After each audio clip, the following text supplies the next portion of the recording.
इतिहास हमेशा सीधी लाइन में नहीं चलता।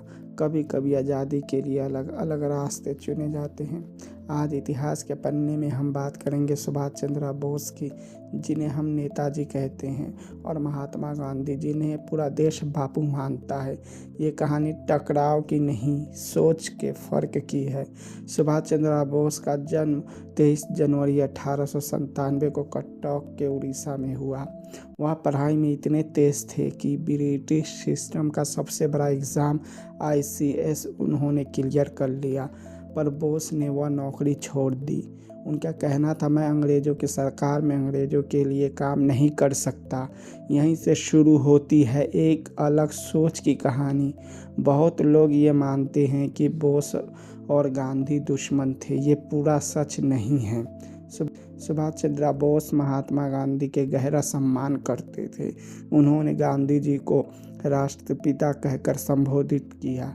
यह पहली बार था जब गांधी जी को फादर ऑफ द नेशन कहा गया। बोस मानते थे कि गांधी जी ने देश को जागृत किया, लोगों को एकजुट किया और आज़ादी को जन जन का मुद्दा बनाया। इसी सम्मान के कारण सुभाष चंद्र बोस ने गांधी जी को महात्मा भी कहा। इसका मतलब होता है महान आत्मा। सम्मान होने के बाद भी सोच का फर्क था। गांधी जी का रास्ता था अहिंसा, सत्याग्रह और जन आंदोलन। सुभाष चंद्र बोस का मानना था अंग्रेज सिर्फ मॉरल प्रेशर से भारत नहीं छोड़ेंगे।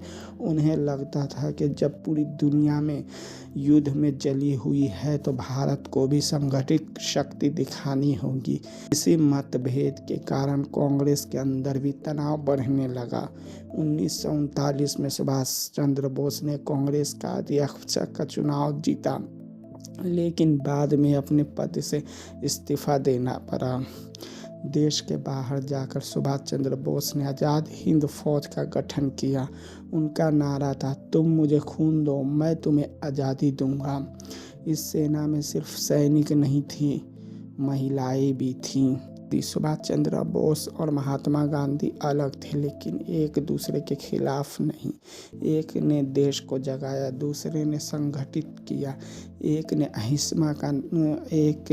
अहिंसा का रास्ता दिखाया, दूसरे ने बलिदान का। आज़ादी सिर्फ एक तरीके से नहीं मिलती, कभी सत्याग्रह से, कभी बलिदान से। ये थे इतिहास के पन्ने के आज का शब्द। आप क्या सोचते हैं, भारत की आज़ादी में कौन सा रास्ता ज़्यादा प्रभावशाली था? कमेंट में अपनी राय ज़रूर लिखिए। हम फिर नेक्स्ट संडे को एक नई इतिहास के पन्ने में एक इतिहास लेके आएंगे।